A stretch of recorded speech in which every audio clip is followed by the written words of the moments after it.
እንዴት አረፈዳችሁ ውድ ተመልካቾቼ ዶክተር አበባ ነኝ የውስጥ ደዌ ስፔሻሊስት ሐኪም ዛሬም እንደተለመደው ከእንግዳ ጋር መጥቻለሁኝ ዛሬ ላወራ የፈለኩት ደግሞ ስለ ኪንታሮት ጉዳይ ወይም ደግሞ ሄሞሮይድ ስለምንለው በእንግሊዘኛው ጉዳይ ነው የማነሳላችሁ ለዚህ እንግዳ ጋብዣለሁኝ የዛሬ እንግዳችን ዶክተር ዮናስ አበራ ነው ዶክተር ዮናስ የትልቁ አንጀትና የፊንጢጣ ሰብ ስፔሻሊስት ነው ይሄ ጉዳይ በደንብ የሚመለከተው ሐኪም ነው ይዤላችሁ የመጣሁት ዶክተር እንኳን ደህና መጣ አመሰግናለሁ ዶክተር አበባ እኔ ያው የተወሰነ ነገር ያለሁኝ እስኪ ማን ነው ዶክተር ዮናስ የሚለውን ንገርና ደግሞ ስለ ኪንታሮት በስፋት እናነሳለን መልካም በመጀመሪያ ለማመስገን ፈልጋለሁ የኤንቢሲ ዲማንችንም ህብረተሰቡ ላይ እንደዚህ አይነት ግንዛቤ ለመፍጠር ብለሽ ስለጋበሽኝ ስሜ ዶክተር ዮናስ አበራ ባላለው በጦር ኃይሎች ሆስፒታል በጠቅላላ እንዲሁም በትልቁ አንጀት የፊንጢጣ ሰብ ስፔሻሊስት ሐኪም ነኝ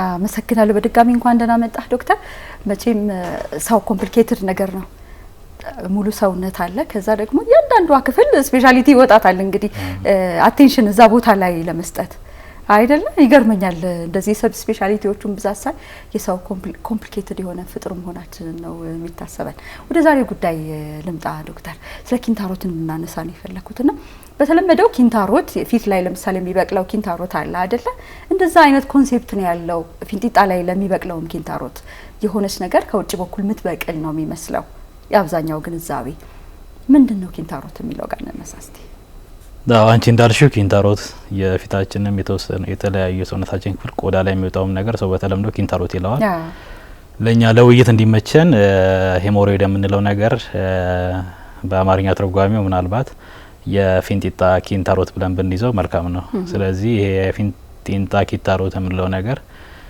ምን ማለት ነው ይያልን እንደሆን ከታችኛው የፊንጢጣ ግድግዳ ክፍል የሚነሳ በተለይ ከደም ስር ተነስቶ የሚያብጥ እብጠት ነው ብቻውን የሚያብጥ ሳይሆን የሰውነትን ክፍል ይዞ እዛው አካባቢ ካለው ከደም ስሩ ጋር የሚያብጥ የእብጠት አይነት ነው ያ ነገርም በሁለት ልንከፍለው እንችላለን እንደ አነሳሱ ውጫዊም ውስጣዊም ሊባል ይችላል ማለት ነው ይህ የፊንጢጣ ኪንታሮት ውጫዊ ስንል ስሙ እንደሚያመለክተው ከውጫዊው የፊንጢጣ ክፍል የሚነሳ ነው ያ ውስጣዊ ደግሞ የምንለው የፊንጢጣ ኪንታሮት ከዛ ከግድግዳ ክፍል የሚነሳው እንደ የአወጣጡ በአራት ደረጃ ልንከፍለው እንችላለን ደረጃ 1 2 3 4 ብለን እንከፋፍለዋለን ደረጃ 1 ስንል እብጠቱ እንዳለ ሆኖ ነገር ግን ከፊንጢጣው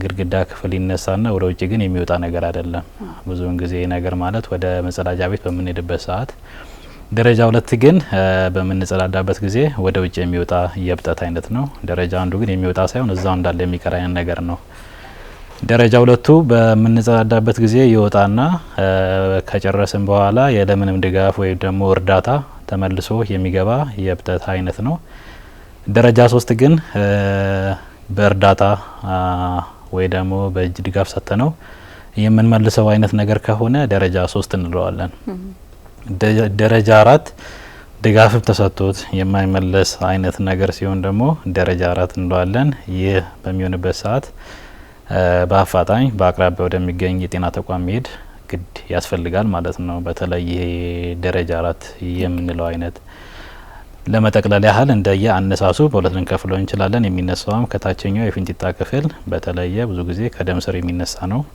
ብቻውን የደም ስሩ ሳይሆን ዙሪያውን ባሉት የሰውነት ክፍሎችንም አቅፎ የሚነሳ የእብጠት አይነት ነው ማለት ነው ስለዚህ ሁለት ሐሳቦች አሁን ከነገርከኝ አንደኛው እንዳልከኝ ከውጭ በኩል መጥቶ የሚበቅል ነገር ሳይሆን ቆዳ ላይ እንደምናየው ሌላው አይነት ኪንታሮት የደም ስራችንና ደጋፊ ስርዓቱን ይዞ ራሱ የደም ስራችን ነው የሚወጣው ያ ነው ኪንታሮት የምንለው ይሄ አንደኛው ነው ሁለተኛው ደግሞ እኛው የኪንታሮት አይነት ለአራት ከፍለህልናል አይደለ ስለዚህ ደረጃ 1 ማለት ውስጥ ነው ያለው አይታይም እንደዛ ከሆነ ምንም ነገር ሳይወጣ ልክ እንደሌሎቹ ሳይወጣ ግን ሰዎች ኪንታሮት ሊኖራቸው ይችላል የሚለውን እንረዳ ልክ ነሽ ባው ኪንታሮትን ከብጠት ብቻ ነው የሚያገናኙት ነገር ግን ያ የሚመጡበት መንገድ እብጠት ብለው አይደለም የሚመጡት ብዙውን ጊዜ ያ ነገር ያው በባለሙያ ሲታይ ነው ኪንታሮት መሆኑ የሚረጋገጠው ማለት ነው ብዙውን ጊዜ በደም መድማት ሲመጡ ነው ያ ነገር ሆኖ መሆኑን የምናገናኘው የምናውቀው ማለት ነው እሱን ለማወቅ የሚረዱን መሳሪያዎች አሉ እንጂ ውጪ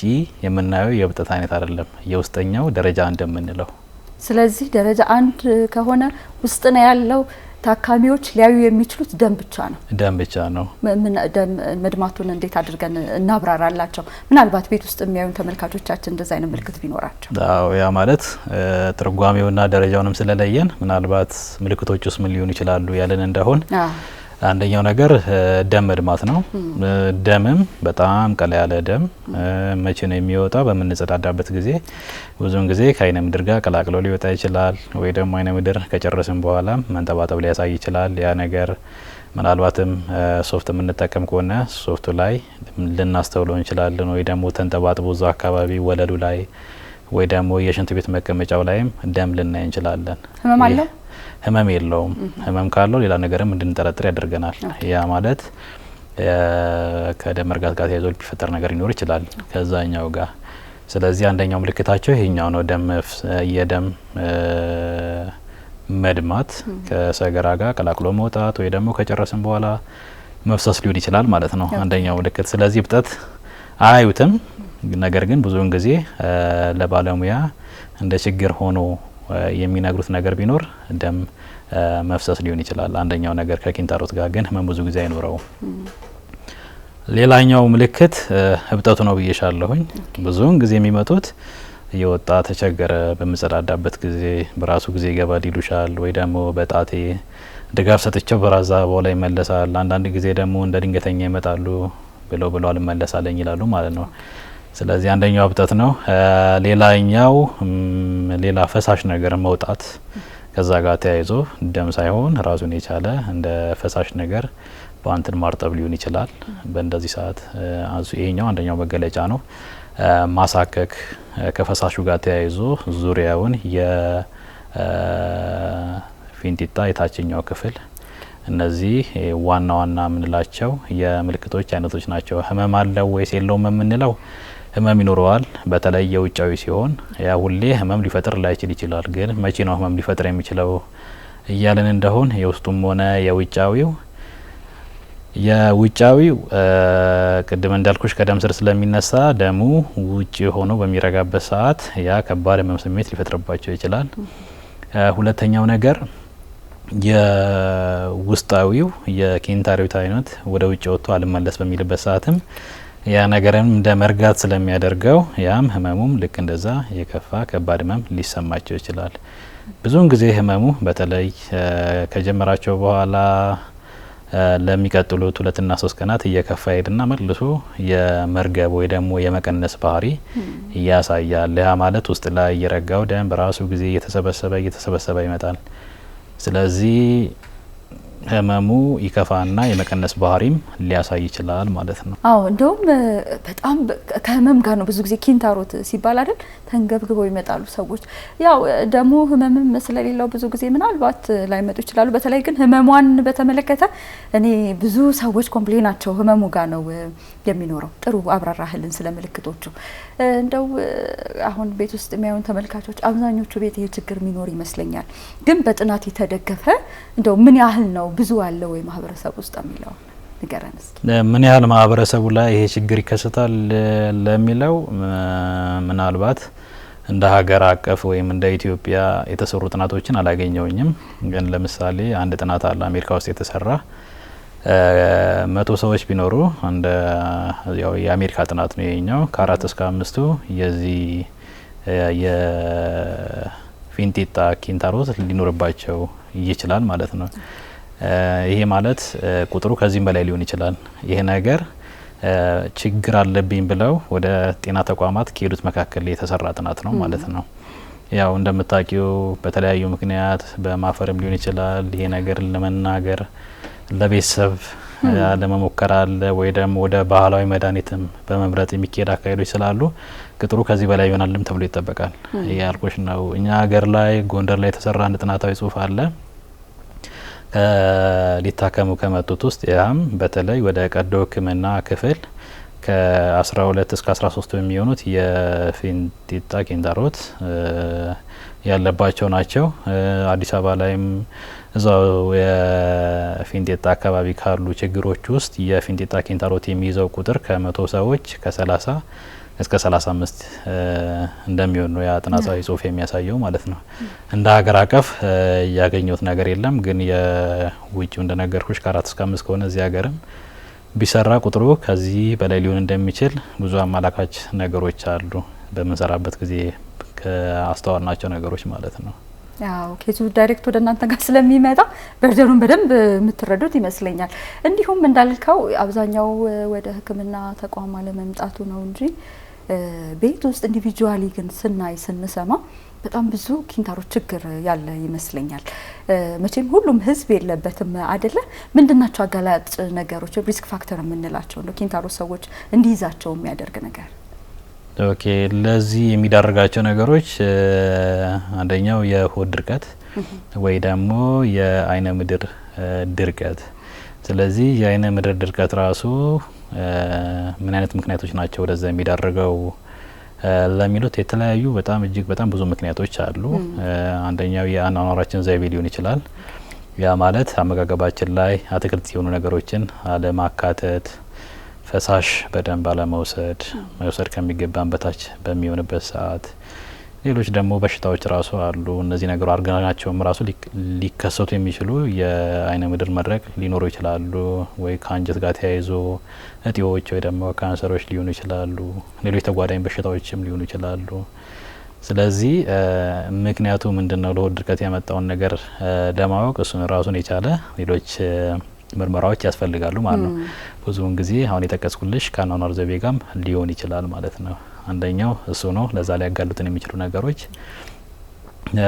ቀጥሎ ያለው ደግሞ ረጅም ሰዓት ማማጥ ሽንት ቤት ውስጥ፣ ያ ነገር አንደኛው የአይነ ምድር መድረቅ ለማውጣት በምንሄድበት ጊዜ ማስማጥን ይዞ ስለሚመጣ እሱ ራሱ በራሱ ለዛ ነገር ያጋልጠናል። ረጅም ሰዓት ሽንት ቤት ውስጥ መቀመጥ የሚመከረው ቢቻል 2-3 ደቂቃ ቢሆን መልካም ነው። በዛ ከተባለ 5 ደቂቃ ነው።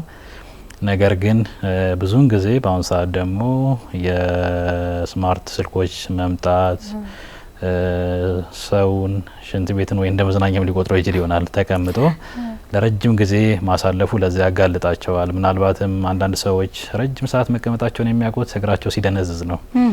ይህናል ተቀምጬ ነበር እንዴ ይላሉ። ያም ነገር ለዛ ስለሚዳርግ ጥንቃቄ ቢደረግ መልካም ነው።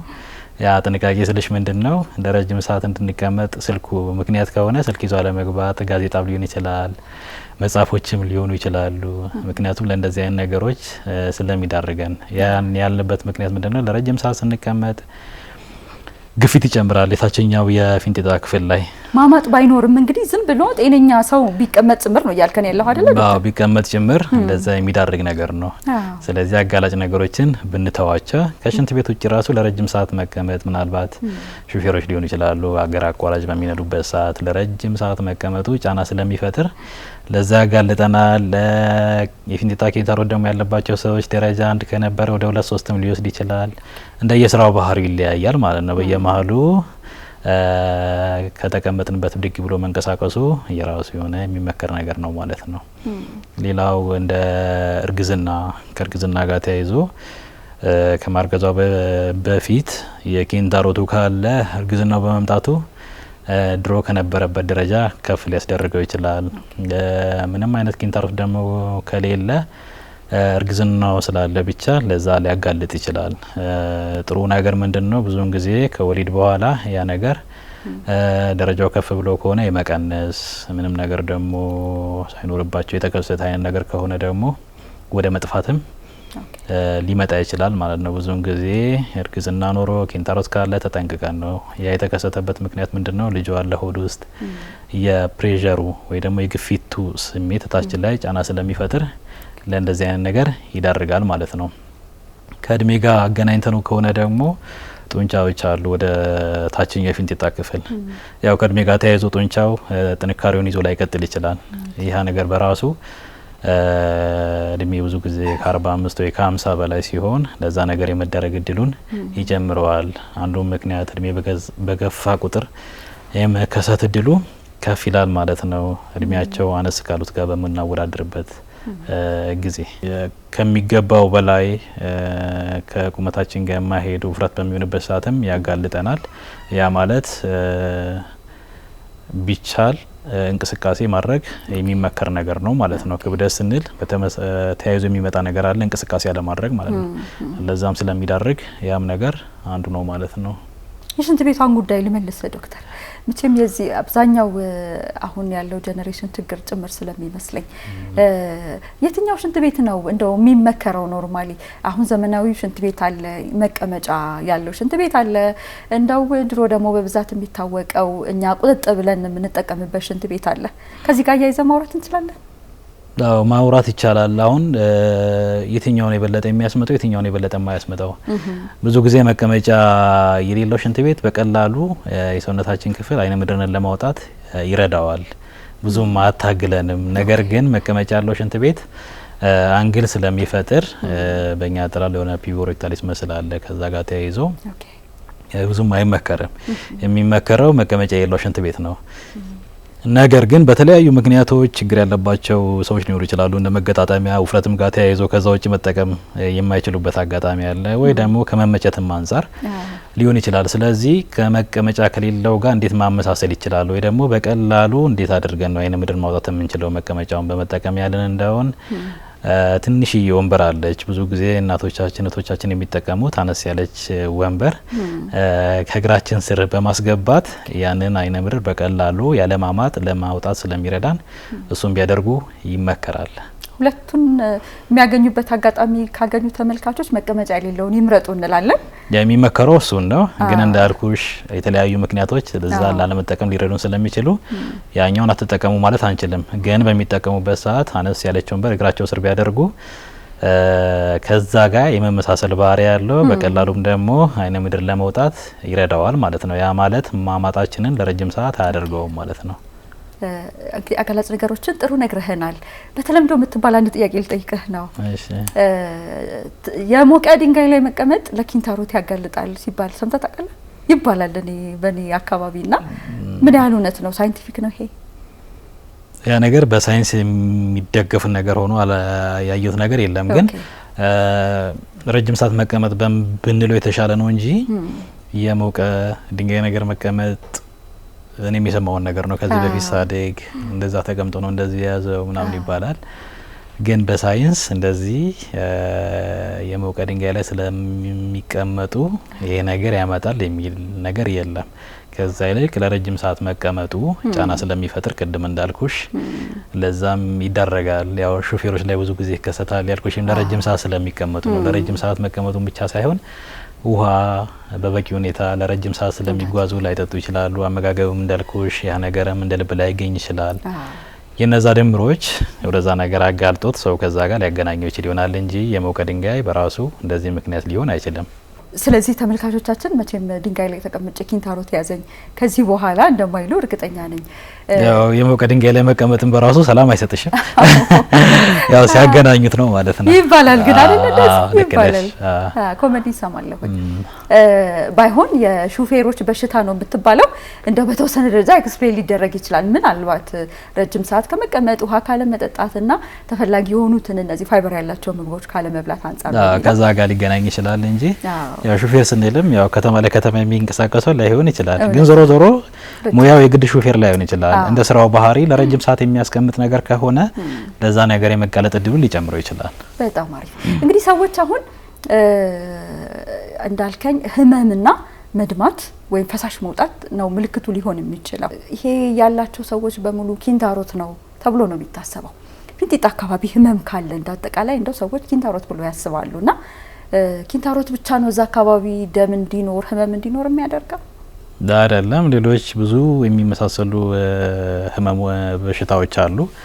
ከዛ ጋር ተያይዘው ቅድም ከጠቀስኩልሽ ምልክቶች የፊንጢጣ ኪንታሮት ደም መድማትን አይተን እንደሆነ ቅድም ነግሬሻለሁ። ህመም የለውም። እንዲሁም ደግሞ ከለሩ ደም ቀይ ነው፣ ግን የበለጠ ቀላ ብሎ ነው የምናገኘው ከፊንጢጣ ኪንታሮት ጋር ተያይዞ። ግን ህመም ካለው ሌሎች ተያያዥነት ያላቸው የፊንጢጣ በሽታዎችን እንድናስብ ያደርገናል።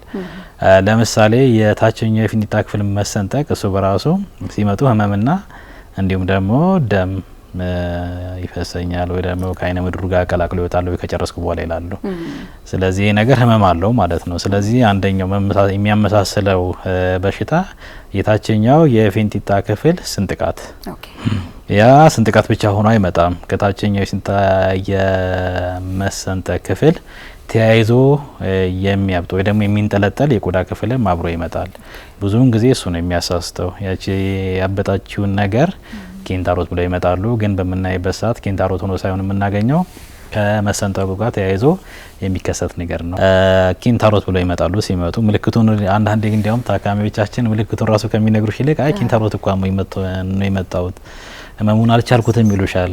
እና ያው የሚነግሩሽን ከነገሩሽ በኋላ በምናይበት ጊዜ ግን ከኪንታሮት ሆኖ ሳይሆን የምናገኘው የታችኛው የፊንጢጣ ክፍል ስንጥቃት ነው። ህመሙ እጅግ በጣም የበረታ የማይቆም ፋታ የማይሰጥ ህመም ነው ማለት ነው። ያ ነገር ብዙውን ጊዜ በፊንጢጣ ኪንታሮት የማናየው ነገር ነው ማለት ነው። ስለዚህ አንዱ የፊንጢጣ ስንጥቃት ከኪንታሮት ጋር ሊያመሳስለው ይችላል። ህክምናውም ይለያያል ማለት ነው እንደየሁለቱ። ሌላ የሚያመሳስለው ነገር እጢ ሊሆን ይችላል። የታችኛው የፊንጢጣ ክፍል እጢ ወይ ደግሞ ካንሰር የምንለው ነገር ማለት ነው። ካንሰር እሱም እብጠት ያሳያል። ደም መድማትም ይኖረዋል፣ ህመምም ይኖረዋል። ነገር ግን እሱ ከደም ስር የሚነሳ ሳይሆን ብዙውን ጊዜ ሳይሆን ሁሌም ከታችኛው የፊንጢጣ የግድግዳ ክፍል የሚነሳ ነው። ከላይ ሞሎ ተነስቶ መጠኑ እጅግ ትልቅ ከሆነ የሚጸዳዱበት ጊዜ ሊወጣ ይችላል ማለት ነው። ስለዚህ ሁለተኛው የሚመሳሰለው ነገር የታችኛው የፊንጢጣ ክፍል እጢ ወይ ደግሞ ካንሰር እንለዋለን። ብዙውን ጊዜ እሱ ምልክቱ ከፊንጢጣ ኪንታሮት የምንለየው ከእብጠቱና ከደም መድማቱ ውጪ ህመም ይኖረዋል። ወይ ደግሞ አንዳንድ ጊዜ አይነ ምድር አልወጣ ብሎ ያስቸግራቸዋል። ከዛ ጋር ተያይዞ መንገዱን ስለሚዘጋው ወይ ደግሞ ደረጃው ከፍ ብሎ በመጡበት ሰዓት አየርም ሆነ የአይነ ምድር መቆጣጠር አለመቻል፣ ሌሎች የምግብ ፍላጎት፣ ክብደት መቀነስ እንደየ ካንሰሩ ወይ ደግሞ እንደየ እጢው ስለሚለያይ የሚመጡበት መንገድ ከዛ ከፊንጢጣ ኪንታሮት ልንለየው እንችላለን ማለት ነው። ሌላ የሚያመሳስለው ነገር የታችኛው የላይኛው የአንጀት ክፍል እንደ መንሸራተት ወይ ደግሞ እንደ ውልቃት በእኛ ሬክታል ፕሮላፕስ እንለዋለን ወደ ታች ሊወጣ ይችላል። ያ ነገርም ራሱ ያመሳስለዋል ከዛኛው ጋር። ምንድነው የሚያመሳስለው? እብጠቱ በራሱ ይወጣል ተመልሶም ሊገባ ይችላል። ይሄን ብዙ ጊዜ የሚያጋጥመን እናቶች ላይ ነው። ብዙ በወለዱ እድሜያቸው ገፋ ባሉ ሰዎች ላይ ነው ከወንዶች ይልቅ ማለት ነው። ስለዚህ አንደኛው እሱ ነው። ሌላ ከዛኛው ጋር አሁንም ከፊንጢጣ ኪንታሮት የሚያመሳስለው ነገር የፌስቱላ ምንለው አለ። ይህ ነገርም ምንድነው? ከፊንጢጣ ዙሪያ ካለው የቆዳ ክፍል እንዲሁም ደግሞ ከውስጠኛ ካለው የፊንጢጣ ክፍል በትንሽዬ ትቦ ነገር ግንኙነት በሚፈጥሩበት ሰዓት ያም ነገር ሊያመሳስለው ይችላል። ምንድነው የሚያመሳስለው? እንደ እብጠት ሆኖ ሊመጣ ይችላል። የታች የውጫዊው ክፍተት ዙሪያው ያብጥና ያ ነገር ከኪንታሮት ጋር ሊያገናኙት ይችላል። ግን ያ ነገር ከዛ ምን ለየው ምንድነው? ብዙውን ጊዜ የሚወጣው ፈሳሽ እንደ መግል ነው የሚሆነው ፌስቱላ በሆነበት ሰዓት። ብዙ ጊዜም እርጥበቱ ትንሽ ከፍ ይላል። ውስጣዊ የሆነ ፓንቶችንም እስከ ማስቀየር ሊደርስ ይችላል። ፌስቱላ የምንለው ነገር ማለት ነው። ህመም ሊኖረውም ላይኖረውም ይችላል። አንዴ ከፈነዳ ህመሙ ፋታ ይሰጣል። ግን ከመፈንዳቱ በፊት ህመሙ በጣም ያስጨንቃል። ያ ነገር አንዱ የመመሳሰል ባህሪ ይኖረዋል ማለት ነው። ዶክተርዬ ፌስቱላ ሲባል ብዙ ጊዜ ከሴቶች ጋራ የተያያዘ ከማህፀን ጋር የተያያዘ ነው አይደለ? ይሄ እንግዲህ አሁን ስለ ሌላ ፌስቱላ ነው እየነገርከን ያለ ነው። ያው ብዙውን ጊዜ ሰው ከወሊድ ጋር ነው የሚያገናኘው። አዎ ይሄ ፌስቱላ የምንለው ነገር ያው ሁለት ነገሮች በትንሽዬ ቀጭን ትቦ ግንኙነት ሲፈጥሩ ነው ፌስቱላ የምንለው። ስለዚህ ይሄኛውን ደግሞ የብዙ ጊዜ እናቶቻችን ላይ ወይ ደግሞ እህቶቻችን ላይ የሚከሰተው ነገር የማህፀን አካባቢና እንዲሁም ደግሞ ወደ አይነ ምድር የሚወጣበት የፊንጢጣው ግንኙነት በትንሽዬ ቀዳዳ በሚገናኙበት ሰዓት የሚፈጠር ነገር ነው። ይሄ ሁለቱ ነው። ብዙውን ጊዜ በማህፀን በኩል እንደ አይነ ምድር መውጣት አየር መውጣት ሊቸገሩ ይችላሉ። እሱ አንደኛው የፌስቱላ አይነት ነው። ሬክቶ ቫጂናል ፌስቱላ እንለዋለን። ይሄኛው ደግሞ ይሄ ወደ ከፊት ለፊት በኩል ግንኙነት በሚፈጥርበት ጊዜ ነው። ይሄኛው ግን ከዛ ውጪ የታችኛው የፊንጢጣ ክፍል ራሱ የሚወጣበት አንድ ቀዳዳ አለው። በውስጠኛው ግን ትንሽዬ ቀዳዳ ውስጥ ለውስጥ ይፈጥርና ሌላ መንገድ ያበጅና ወደ ውጪ ሌላ ቀዳዳ ይፈጥራል። ያ ማለት ምንድነው? አይነ ምድር በታችኛው መውጣቱን ይቀጥላል፣ ግን የተወሰነው የአይነ ምድር ክፍል ወይ ደግሞ አየርም ሊሆን ይችላል ባገኘው ቀዳዳ በኩል አድርጎ ስለሚሄድ እዛ ጋር የመከማቸት ነገር ይፈጥርና ባለችው ትንሽዬ ቀዳዳ ላይ የቆየ በምግብ መልክ መውጣት ማበጥ ያስቸግራል ማለት ነው። ብዙውን ጊዜ የሚቸገሩት ህመሙ እንዳለም ሆኖ ከመፈንዳቱ በፊት በጣም እርጥበት ያለው ነገር ሁሌ ያረጥበኛል፣ ፓንት ያስቀይረኛል የሚሉት ነገር አለና ያ ነገር ራሱን የቻለ ትልቅ ርዕስ ስለሆነ ሕክምናውም እንደየደረጃው ይለያያል። ውስብስብ የሚሆንበት ጊዜም አለ። ፌስቱላ የምንለው በአንድ ኦፕሬሽን ብቻ ላይ ያልቅ ይችላል። 2 3 4 ሊፈልግ ይችል ይሆናል። ምክንያቱም ለማከም እንደሌላው የፌስቱላ አይነት ቀለል አይለንም። ምክንያቱም እዛው ፊንጢጣ አካባቢ ያሉ ጡንቻዎች አሉ። ጡንቻዎችን በተቻለ መጠን ጥንቃቄ ማድረግ ስላለብን ጥንቃቄ ባላደረግን ሰዓት ጡንቻውን ወይ ከጎዳ ነው ሌላ አይነ ምድርም ሆነ አየር አለመቆጣጠር ስለሚወስድ በጥንቃቄ መታከም ያለበት የህመም አይነት ነው ማለት ነው። ተመልካቾች እንግዲህ ስለ ኪንታሮት ጉዳይ እያነሳን ያለ ነው። ይሄ ችግር አብዛኞቻችሁ ጋር እንደሚኖር እርግጠኛ ነኝ። ምክንያቱም ብዙ ጊዜ ስለምትጠይቁኝ እንደዚህ አይነት ፕሮግራም እንድሰራ ከዚህ በፊትም ሰርቼ ነበረ። እንግዲህ ይሄን ጉዳይ ከዶክተር ዮናስ አበራ የትልቁ አንጀትና ፊንጢጣ ሰብ ስፔሻሊስት ሐኪም ጋር ነው እያነሳን የነበረው።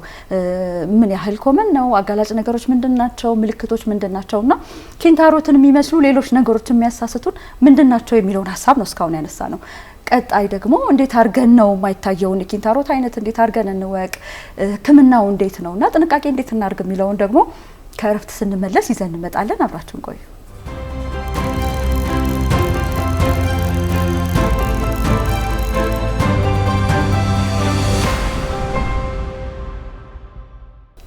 ከረፍት ተመልሰን መተናል። ውድ ተመልካቾቼ ስለ ኪንታሮት እያነሳን ያለ ነው። ዶክተር ተመልሰናል ከረፍታችን። እንግዲህ ምልክቶችን ነገርከን፣ አጋላጭ ነገሮችን ነገርከን። እስኪ ደግሞ ተጨማሪ ምርመራዎች ምን መደረግ አሁን የሚታየው በእርግጥ ከውጪ ሆኖ የሚዳሰሰው የሚታየው እና ዲያግኖስ የሚደረገው አለ።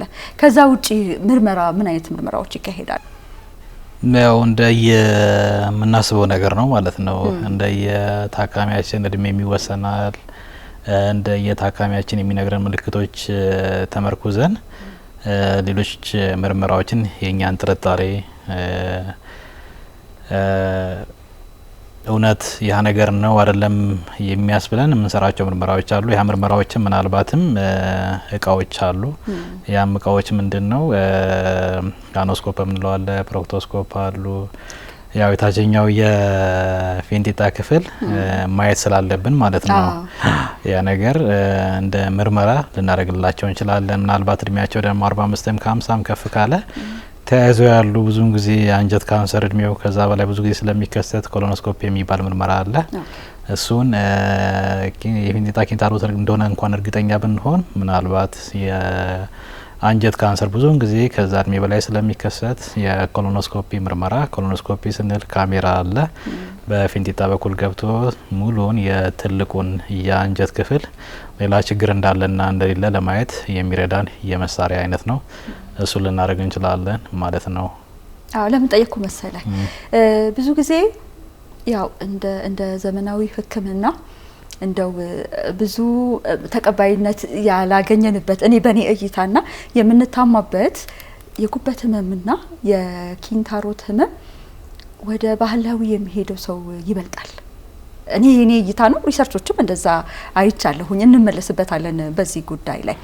ስለዚህ አንድ ሰው ወደ ባህላዊ ህክምና ከሚሄድና ወደ ዘመናዊ ከሚሄድ እንደው ለመምረጥ ራሱ አንዱ ወዘመናዊ ህክምና የምንፈልግበት ምክንያት እነዚህን መሳሪያዎች ተጠቅሞ ምንድነው በትክክል ችግሩ የሚለው ነገር መታወቅ አለበት። ምክንያቱም ኪንታሮትን ሊያሳስቱ የሚችሉ በጣም ብዙ የበሽታ የህመም አይነቶችን እየነገርከን ነው ያለው አይደለም? ስለዚህ እነዚህ የምርመራ ዲያግኖስቲክ እንትኖች መኖራቸው የምርመራ መሳሪያዎች መኖራቸው እንደው እባካችሁ መታችሁ ታዩት የሚያስብል አይመስልም? አዎ ያስብላል እሱ። ምክንያቱም ያው ብዙውን ጊዜ ወደ ባህላዊ የሚሄዱ የህብረተሰብ ክፍሎች አሉ። ያው ሲሄዱ ምንድነው ኪንታሮት ብለው ነው የሚሄዱት። ባህላዊ ሕክምናም ከሄዱ በኋላ ኪንታሮት ብሎ እንደሄደው ታማሚው የሚያክመውም ሰው ኪንታሮት ብሎ ነው የሚያክመው። ስለዚህ እውነት ያ ነገር የፊንጢጣ ኪንታሮት ነው ወይ? ምክንያቱም እሱ መለየት ነው የሚቀድመው። በሽታውን ሳናቅ ወደ ሕክምና መሄድ ያለውን ሕክምና እንድንሰጥ ነው የሚያደርገን። መታከም ባለበት ሰዓት እንዳይታከም ነው የሚያስደርገን ማለት ነው። ስለዚህ ባህላዊ ሕክምና ጋር የምናየው ነገር ሁሉንም ነገር ከፊንጢጣ አካባቢ የሚወጣውን ነገር እንደ ኪንታሮት መውሰድ ነገር አለ፣ ግን እንደዛ ማለት አይደለም። ስለዚህ ባለሙያ ጋር ታይቶ ይህ ነገር የፊንጢጣ ኪንታሮት ነው ወይ ብሎ መለየት ያስፈልጋል።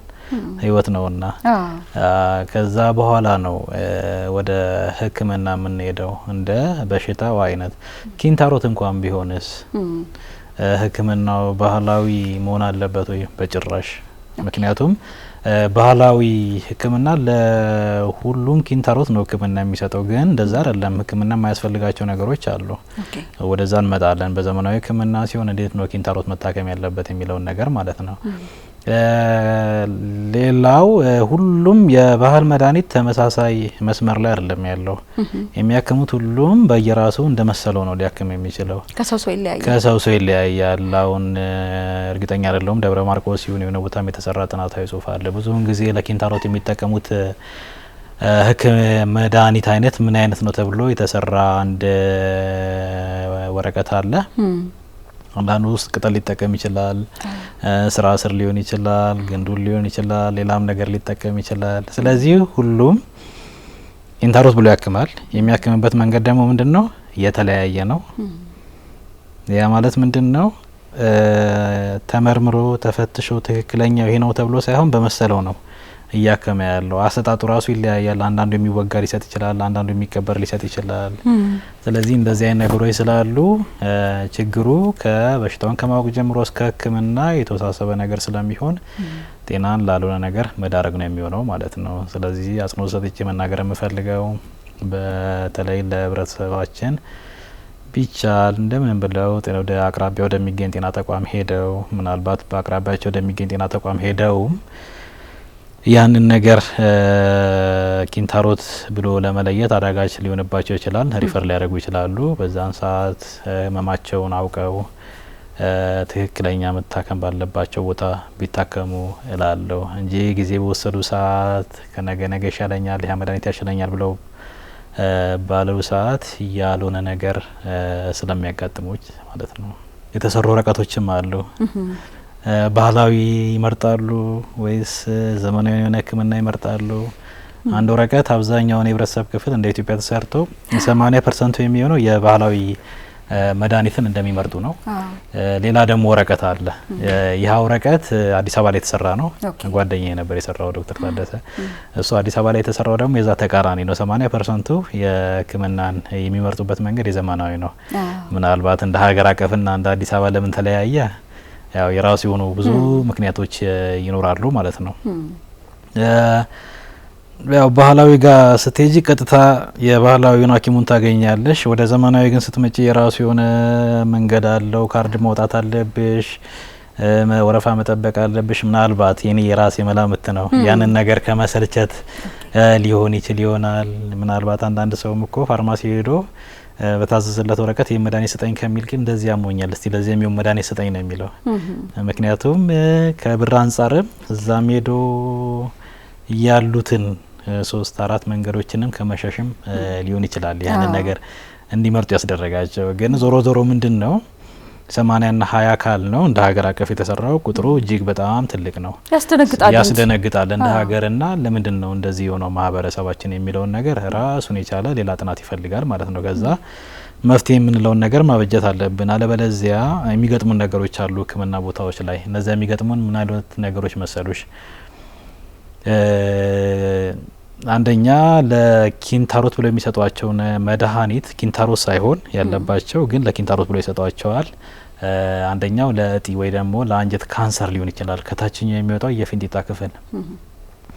ስለዚህ ያ ነገር ይሰጧቸውና ከነገ ዛሬ ይሻለኛል ይላሉ። ያ ነገር ግን እንደነገርኩሽ እጢ ነው። ስለዚህ ምን ይዞባቸው ይመጣል? ደረጃው በጊዜ መታከም ሲገባው ደረጃው ከፍ ብሎ ይመጣሉ። ያ ነገር ምን ያደርገዋል ማለት ነው? ሕክምናውን ያዘገየዋል፣ ህይወታቸውንም ላልሆነ ነገር ውስጥ ይከተዋል። ሊወጪ የሚዳርጋቸዋል። እነሱን ብቻ አይደለም እነሱን የሚያስታምሙም ራሱን የቻለ ብዙ የሚያጡት ነገር አለ ማለት ነው።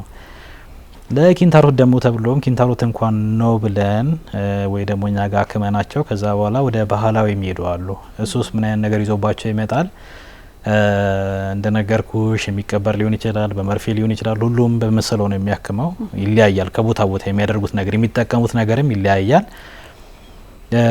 ኪንታሮቱን ብቻ ለማውጣት በሚሄዱበት ሰዓት ጤናማውን የሆነው የታችኛው የፊንጢጣ ክፍልንም ጉዳት ያደርስበታል። ያ ማለት ምንድነው? የታችኛው የፊንጢጣ ክፍል የመለጠጥ ባህሪ ያለው አይነ ምድር በሚወጣበት ሰዓት ማለት ነው። እንደ የሆነ ኤላስቲሲቲ ያለውና የሀ ነገር ያጡታል ማለት ነው። ወደ ጠባሳነት ይቀየራል።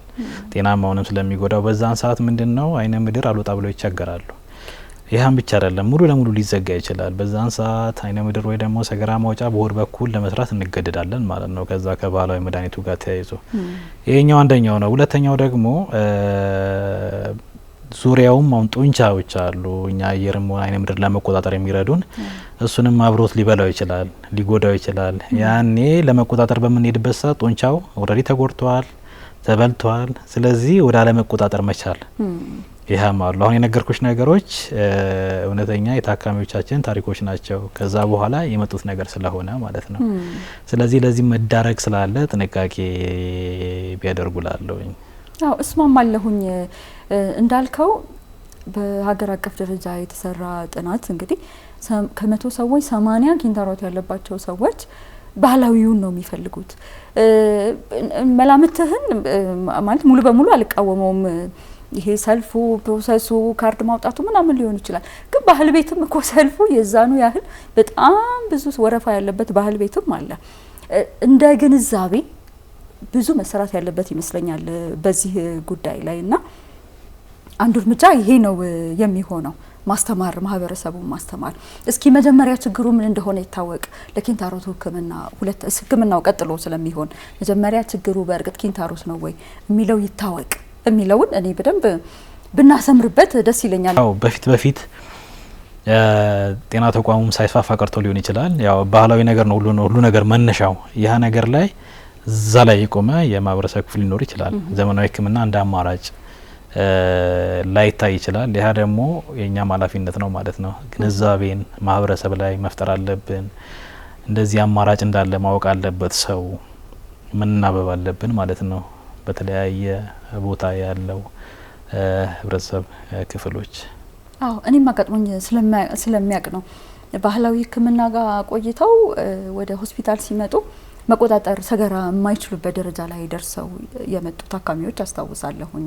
ስቴኖስድ ሆኖ ማለት ጠቦ በዛው መስፋት የማይችል ሆኖ አሁን አንተ የጠቀስክልንን እና ያ እንደገና ሰርጀሪ አስፈልጎት ምናምን ነገር አስታውሳለሁኝ እና ዝም ብሎ ቲዎሪውን መጽሐፍ ላይ ያለውን ሳይሆን በእውነተኛው የሕክምና ፕራክቲስ ምናገኘው ነገር እንደሆነ በደንብ ተመልካቾች እንዲረዱ ነው የፈለኩት። ስለዚህ ጠቅላላ ያለ አንድ ሀሳብ ጠይቃለሁ። ስለዚህ ሰዎች የባህል ሕክምና ጭራሽ አይሂዱ ኪንታሮትን በተመለከተ እያልክ ነው? በእርግጠኝነት እንደዛ እያልክ ነው? አዎ ቅድም ነገርኩሽ እኮ ባህላዊ ጋር ሁሉም ነገር እንደ ኪንታሮት ነው የሚወሰደው ሁሉም ነገር። ግን ያ ማለት አይደለም።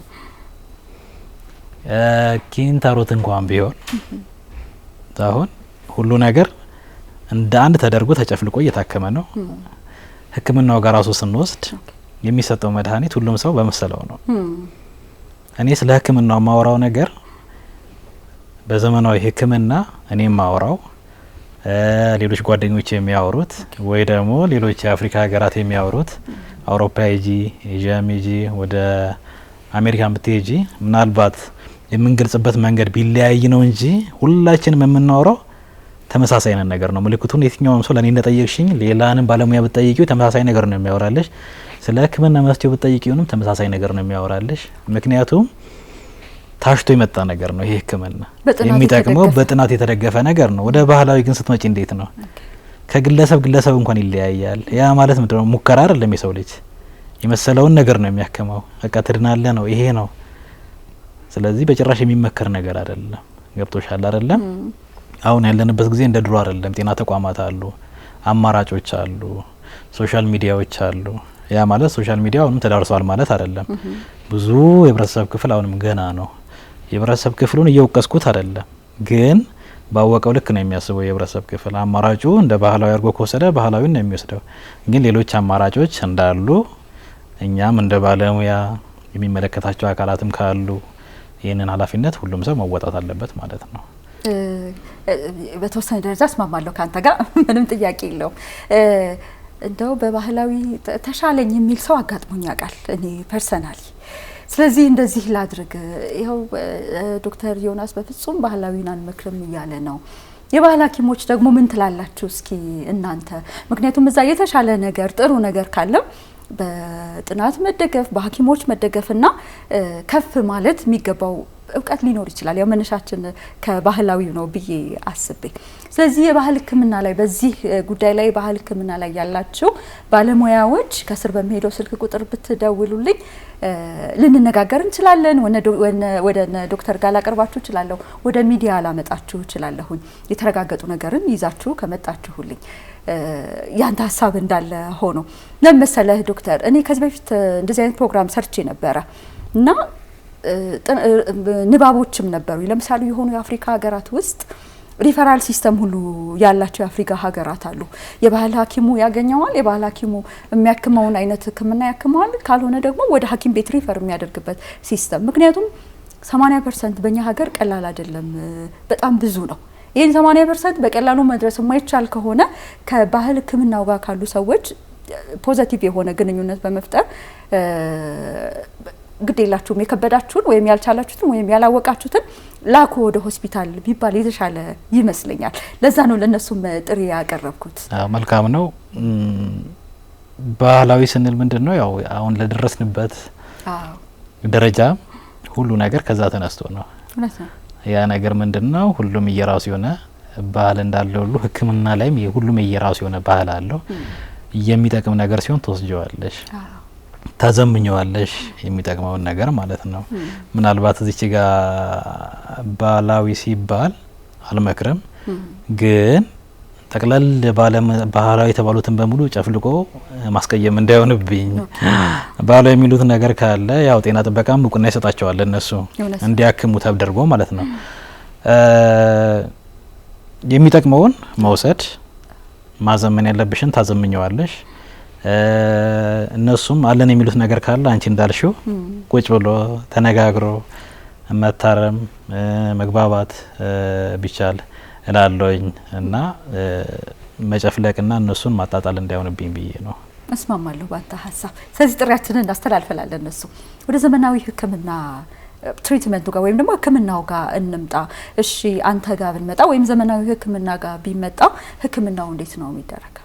ህክምናው እንዴት ነው የሚለውን ነገር አንደ የኪንታሮት መሆኑን ካወቅን በኋላ እንደ የአይነቱ ይለያያል ማለት ነው። የውጫዊው ብዙ ጊዜ ህክምና ላናደርግለት እንችላለን።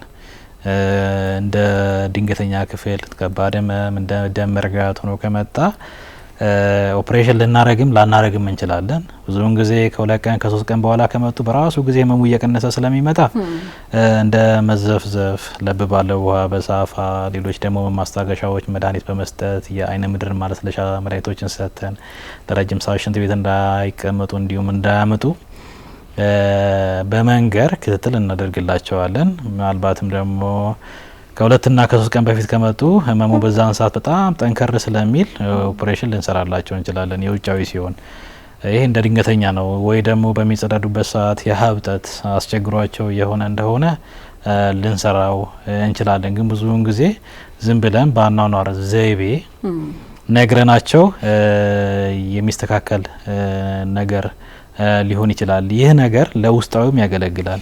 ውስጣዊ የፊንጢጣ ኪንታሮት ያልነው ማለት ነው። ለደረጃ አንድም ለሁለትም በሚሆንበት ሰዓት ብዙውን ጊዜ በአኗኗር ዘይቤ ነው።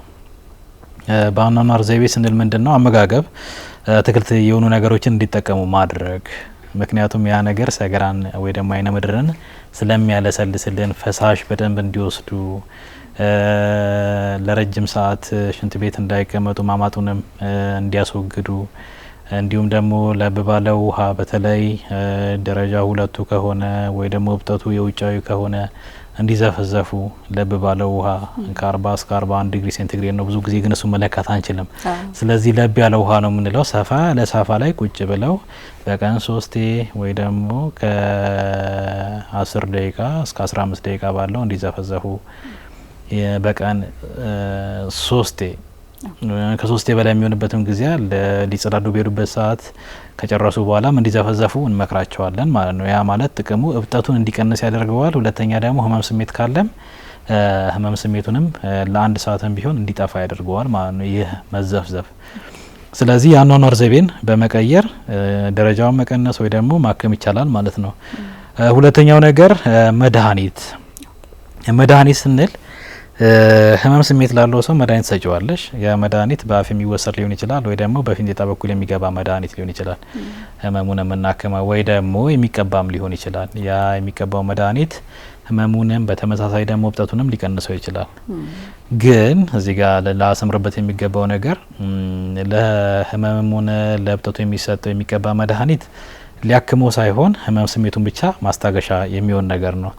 አንዳንድ ጊዜ ሚዲያ ላይ ወይ ደግሞ ሰዎች ለኪንታሮት የሚሆን መድኃኒት እኛ ጋር ይገኛል ይላሉና የሚቀባው መድኃኒት ሳይሆን ማስታገሻ ስለሆነ ቢቻል ከ2 ሳምንት በላይ ባይወስዱት። ምክንያቱም ብዙውን ጊዜ ለኪንታሮት እያሉ ፋርማሲ ይገዛሉ። ያ ነገር ደግሞ ጎንዮሽ ጉዳት አለው። ከ2 ሳምንት በላይ በሚጠቀሙበት ሰዓት የሰገራው መውጫ የታችኛውን ክፍል እንዲሁም ደግሞ የውስጠኛውንም ምንድነው የሚባለው ቆዳውን የማሳሳት ባህሪ ያለው። ይሄ ማሳሳት ደግሞ ወደ መሰንጠቅ በቀላሉ አይነ ምድር በሚሄድበት ሰዓት ሊያጋልጣቸው ስለሚችል እሱን ባይጠቀሙ። ሁለተኛ ደግሞ እሱ ኪንታሮቱን ሊያድነው ሳይሆን እንደ ማስታገሻ እንደሆነ። ሌላው የመድኃኒት አይነት ደግሞ ብዙውን ጊዜ እዚህ ሀገር ላናገኘው እንችላለን። እብጠቱን ሊቀንስ የሚችል አለ ወይ ደግሞ የደም መፍሰሱን ደግሞ በተወሰነ ደረጃ ሊያጠፋውም ሆነ ሊቀንሰው የሚችለው ወይ ፍሊፖዲያ ወይ ዳፍሎን የምንላቸው የመድኃኒት አይነቶች አሉ። ወደ ዲላሉ እዚህም ሀገር ላናገኛቸው እንችላለን። እሱ ራሱ ምን ያህል ውጤታማ ነው የሚለው ነገርም እስካሁን ክፍት ያለ ነገር ነው ማለት ነው። የሚጠቀሙ አንዳንድ ሀገሮች ይጠቀሙታል፣ አንዳንድ ሀገሮች አይጠቀሙትም። ያው ተመልካቾቻችን አንዳንድ ጊዜ በአፍ የሚሰጡት መድኃኒት ለዛ አይሆንም ወይ ብለው እንደ ጥያቄ ከፈጠሩ ማለት ነው። ስለዚህ በአኗኗር ዘይቤ አለ፣ በመድኃኒት አለ። ብዙውን ጊዜ ለደረጃ 1 ወይ ለደረጃ 2 ብለን የምንሰጣቸው መድኃኒቶች አሉ ማለት ነው። ሶስተኛው ደግሞ ኦፕሬሽኑንም በሁለት እንከፍለዋለን። ይሃን የፊንጢጣ ኪንታሮት ተቆርጦ ሳይወጣ የሚሰጡ የሕክምና አይነቶች አሉ። እዛው ሰብሰብ ብለው ወይ ደግሞ ኮምሸሽ ብለው እንዲቀሩ የሚያደርጉ አይነቶች አሉ። አንደኛው ባንድ ላይጌሽን እንለዋለን። ላስቲክ ነገር ውስጥ ላይ ኪንታሮቱ ከስሩ ላይ ይቋጠርና ይቀመጣል፣ በራሱ ጊዜ እንዲወድቅ ያደርገዋል። ወይ ደግሞ እንደ ሌዘር ቴራፒ የምንለው አለው፣ ኢንፍራኮአጉሌሽን የምንላቸው አሉ። እንደ በብርሃን መልክ ተሰጥተው ያንን ቦታ ላይ ኩምሽሽ ወይ ደግሞ ጥብቅ እንዲል እንዲያደርጉ ከታችኛው የፊንጢጣ የግድግዳ ክፍል ወደ ታች እንዳይወርቁ ወይ ደግሞ እንዳይወጡ የሚያደርጉ አሉ። ስለዚህ ብዙ አይነት ናቸው። እነዚህ አይነት ነገሮች ብዙውን ጊዜ እኛ ሀገር ላይ አልተለመደም።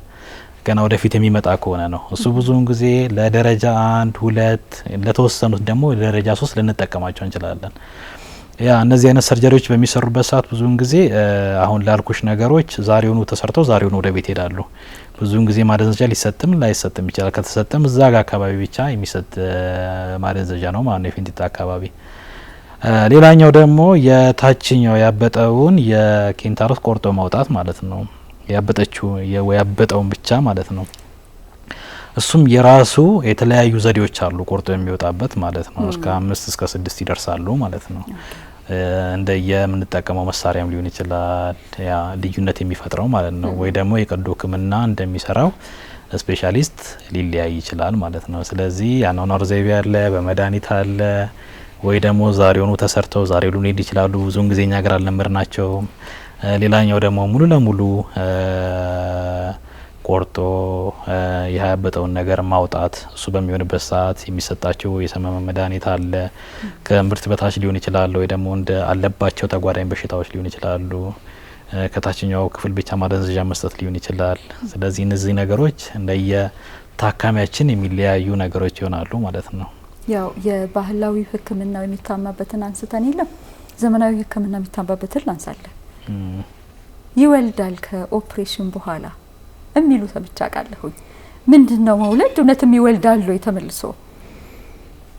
መውለድ ሳይሆን ብዙውን ጊዜ በአንዴ ዙሪያው ላይ ተነስቶ ከሆነ የፊንጢጣው ኪንታሮት ሙሉ ለሙሉ ማውጣቱ ጎንዮሽ ጉዳቱ ሊያመዝን ይችላል፣ ወደ መጥበብ ሊወስድ ይችላል።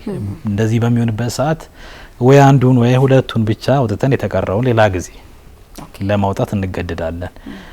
ምናልባት የባለሙያውም ለታካሚያችን አለመንገር ሊሆን ይችላል። አይ ሙሉ ለሙሉ አላወጣውልህም ይሄኛው ነገር ባወጣልህ ጎንዮሽ ጉዳቱ ስለሚያዘነብል ሌላ ጊዜ ቢሰራል ይሻላል ብሎ መንገሩ አስፈላጊ ነው። በማይነገረው ሰዓት እንደወለድ አድርጎ ሊያስብ ይችላል። ሁለተኛው ነገር ደግሞ ማገርሸት ያ ማለት ምንድነው? ከተሰራም በኋላ ማለት ነው። ያ ብዙ ጊዜ እጅግ በጣም ትንሽ ነው ቁጥሩ የማገርሸት እድሉ። ስንት ፐርሰንት ይሆናል? ከመቶ ሰዎች በጣም ከ5 ያነሰ ቢሆን ነው። እሱም የራሱ የሆኑ የተለያዩ ምክንያቶች አሉ እንጂ መውለድ የሚለው ነገር ብዙም የለውም። ወይ ማገርሸት ነው ወይ ደግሞ ሆን ተብሎ ሊለቀቅ የሚችል ነገር ነው ማለት ነው። ያ ማለት ጎንዮሽ ጉዳቱ የበለጠ በሚያዘነብልበት ሰዓት ወደ መጥበቡ ሊመራው ከቻለ በዛን ሰዓት ሙሉ ለሙሉ ማውጣቱን ላንመክር እንችላለን ማለት ነው። ጥሩ ያጠቃለልኩኝ ነው እኔ። ከዛ ውጪ በውሃ ልጠቀም ወይ ተጸዳድቼ ከተነሳው በኋላ ወይስ በሶፍት መጠቀም ችግር አለው ወይ የሚሉ ሰዎች ያጋጥማሉ። የሚመከረው መቼም ያው ቢቻል ውሃ ነው። ግን ደግሞ እንዳለንበት አካባቢ ያ ነገር አክሰሰብል ላይሆን ይችላል፣ ላይገኝ ይችላል። ሁኔታዎች በሚገፋፉን ሰዓት አማራጮች የሉን፣ ሶፍት ልንጠቀም እንችላለን። ግን ሌሎች ነገሮች እንደ ወረቀት ሌሎች ነገሮች ከተጠቀምን አንደኛ ነገር ውስጡ ላይ ያለው ኬሚካል አናውቀውም። ወረቀቱ በራሱ እዛ አካባቢ ያ ኬሚካሉን የመጉዳት ነገር ሊፈጠር ስለሚችል ሁሌም ውሃ ቢሆን ባይሆን እንኳን ሶፍት ቢሆን የሚመከር ነገር ነው ማለት ነው። ጠቅለል ስናደርገው ኪንታሮቱ እንዳይመጣም ሆነ ከመጣ በኋላ ደግሞ ሕክምና ላይ ሆነን በተለይ የአኗኗር ዘይቤ ማስተካከል በጣም ትልቅ ፋክተር ይመስለኛል። በአግባቡ ውሃ እንጠጣ፣ አመጋገባችን ከወደ ቅጠላ ቅጠሉ ከአትክልቱ ይሁን፣ ከዛ ውጪ እንንቀሳቀስ፣ ክብደት እንቀንስ።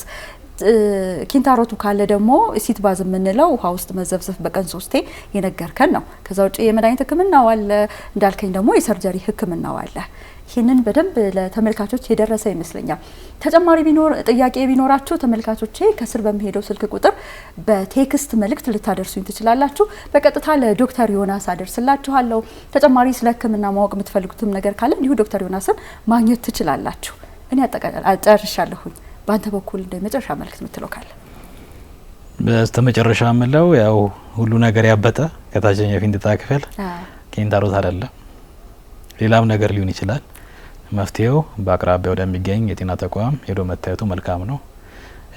ሌላኛው ነገር የሽንት ቤት አጠቃቀም ስልክ ጋር ተያይዞ ረጅም ሰዓት መቀመጥ ስላለ ሰው እዛ ጋር በደንብ አስምሮበት ስልክም ሆነ ጋዜጣም ሆነ መጽሐፍን ይዘው ባይገቡ ላለው ወደ መጸዳጃ ክፍል በሚገቡበት ሰዓት ይህ ፕሮግራም ካዩ ተመልካቾች በእርግጠኝነት ከዚህ በኋላ ሽንት ቤት ስልክ ይዞ የሚገባ መጽሐፍ እንኳን ብዙ የተለመደ አይመስለኝም። ፈረንጆቹ ጋር መጽሐፍና ጋዜጣ የሚቀመጠው ይዘው የሚገቡ አይመስለኝም። ዶክተር በጣም አመሰግናለሁኝ።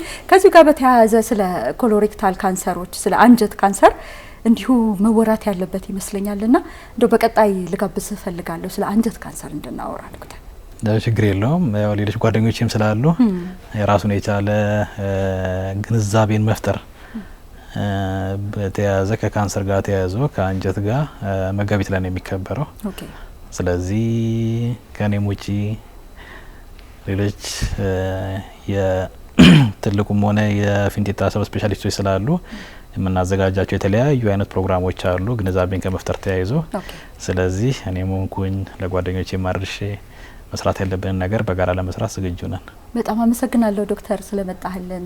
ተመልካቾች እንዳያችሁት ነው። ማንኛውም ጥያቄ ቢኖራችሁ ስለ ኪንታሮት ከስር በሚሄደው ስልክ ቁጥር ደውሉልን ወይም ደግሞ የጽሁፍ መልእክት አስቀምጡልን። የዛሬውን ፕሮግራም እዚህ ጋር እናጠቃልላለን። ቸር ሰንብቱ።